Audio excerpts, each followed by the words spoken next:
Hey guys, so it does seem like a lot of people have trouble with cutting their ear tabs off. People tell me all the time that they completely ruin their wigs. So I just want to show you guys a really quick and easy way on how to do it. All right.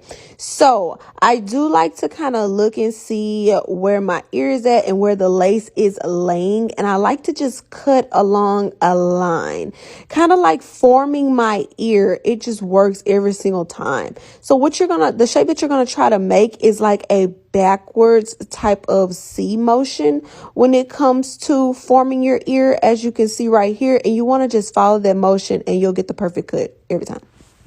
One of the biggest mistakes that people make when cutting the lace on their lace frontal wigs is not cutting around the ears. Cut around the ears and not straight across. Hello my loves, so this is going to be an in-depth video on how I cut the excess lace around my ear, or how I do my ear tabs.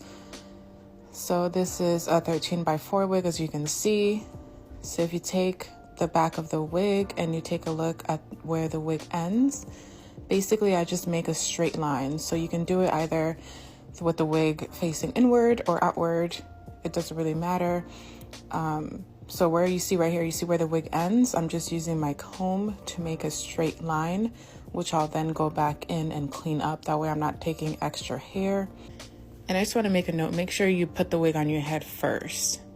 But honestly, this is a foolproof method because it just takes away the extra lace that you're going to likely have to cut off anyways for the wig to fit nicely on your head. So as you can see right here, I just use my comb to just make that straight line, and then I'm gonna basically just cut that off. As you can see, that's where the wig ends, right there. So right along that line is what I'm gonna cut off. It's not a lot, just a tiny bit. So I'm just gonna take my scissors and show you guys how I do that.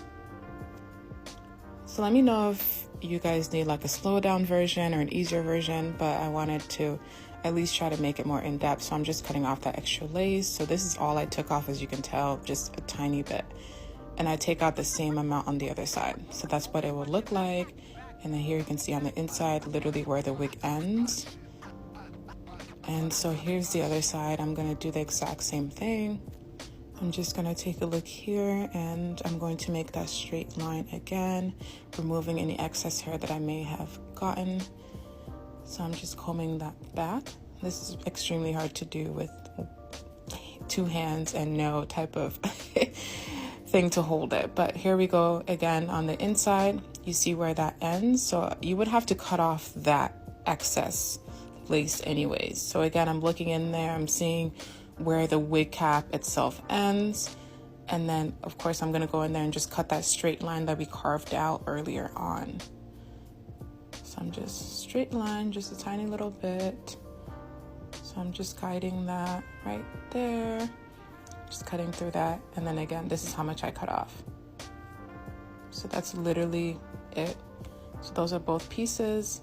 This is what the wig looks like. And then I'll put it on my head so y'all can see where I cut exactly. So this is what it is. The wig, there will be still excess lace, so don't worry about that. And there's even excess that you can even cut off. But this is foolproof, you can't mess up, gorgeous. It sits perfectly on my head. And yeah, that's how I do